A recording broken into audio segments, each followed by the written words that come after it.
Alright mga idol, boxing update po tayo. Cuadralas General Casimero. Official lang ina-announce ang laban ni Casimero kontra sa isang Hapon mga idol. Pag-usapan natin yan.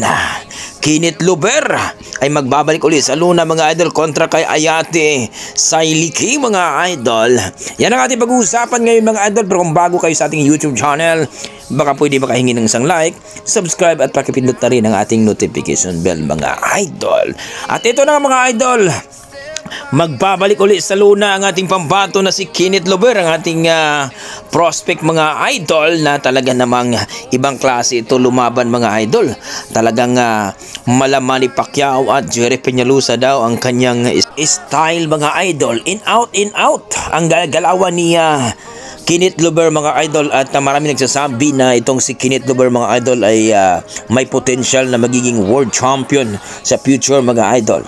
So ito ang makakalaban ni Kenneth Luber mga idol, itong si Ayate Sailiki mga idol, na hindi rin basta-basta ito makalaban ni Kenneth Luber. Pero umaasa ang ating mga boxing fans mga idol, lalong-lalo ang ating mga Pinoy boxing fans na mananalo via TKO ang ating pambato na si Kenneth Luber, ang ating prospect mga idol. So magpapakitang gilas na naman si Luber mga idol sa bansang Japan, na kung saan ay kasama ang kanyang manager dyan na si Jerry Peñalosa mga idol.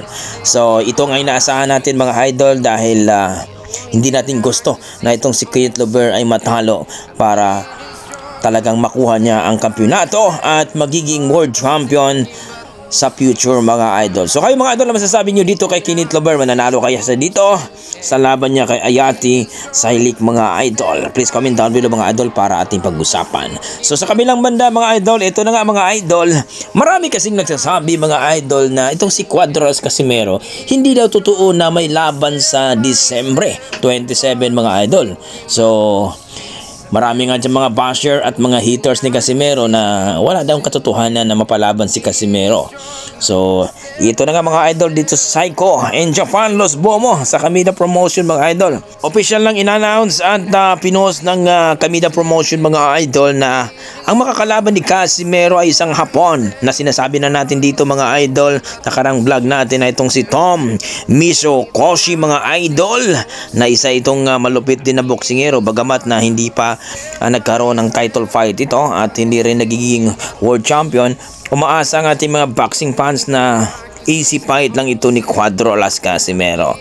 So ito na po mga idol, final na po ito na nakikita na natin dito mga idol, Casimero versus Tom Misokoshi mga idol ng Japan. Tapos na po yung ban ni Casimero nung October mga idol, at December 27 ay magpapakitang gilas na naman si Casimero sa bansang Japan mga idol, na alam naman natin na itong si Casimero ay inaabangan ni Naoya Inoue sa bansang Japan, na kung saan isa na namang Hapon ang makakalaban ni Casimero, at umaasa ang ating mga boxing fans na hindi na mangyayari yung laban ni Casimero at ni Kinosuke Kamida, na kung saan mga idol na tinalo po si Casimero via decision. So ito mga idol, umaasa ating mga boxing fans na hindi matalo si Casimero dito.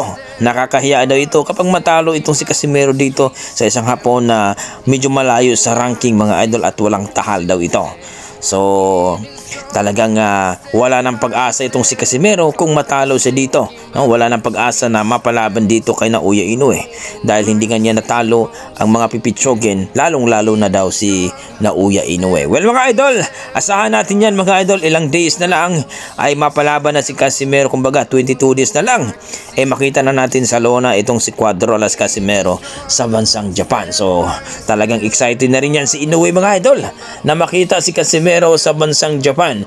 Baka mag-meet pa yung dalawa mga idol. So kayo, anong masasabi nyo dito sa laban ni Casimero at sa kanyang makakalaban na si Tom Misokoshi mga idol? So panoorin natin to mga idol, dahil alam naman natin na talagang inaabangan itong laban ni Casimero kahit naman hindi title fight. So please comment down below mga idol kung ano ang inyong mga opinion dito sa laban ni Casimero ngayong December 27 sa bansang Japan.